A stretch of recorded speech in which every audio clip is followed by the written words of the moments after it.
Ephesians chapter 2, verse 6.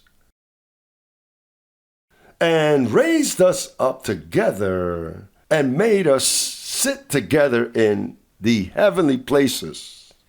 He made us to sit because you weren't able to, nor could you. You know, as when you sit your child down, sit here. He made us to be seated. While you settled in, they sat you. While it enters your mind, your ear, your mouth. He made us to be seated in the heavenly, not in heaven. You must understand the heavenly and heaven. Because heaven is here on earth as hell is also here on earth. They're both together.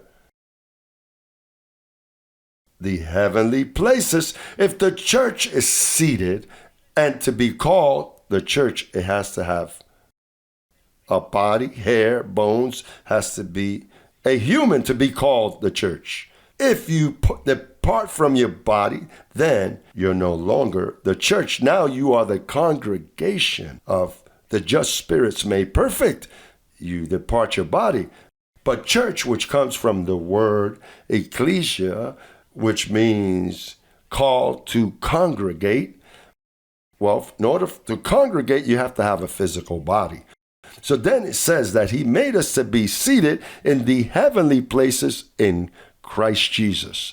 That in the ages to come, which means after the cross, that he might show the exceedingly riches of his grace and in his kindness towards us in Christ Jesus.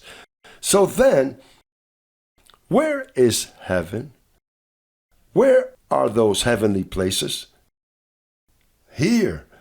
And how do you enter there? With the mind. With the mind is how you enter. Why with the mind? Because with the mind is how you serve God. And with the mind is your spirit.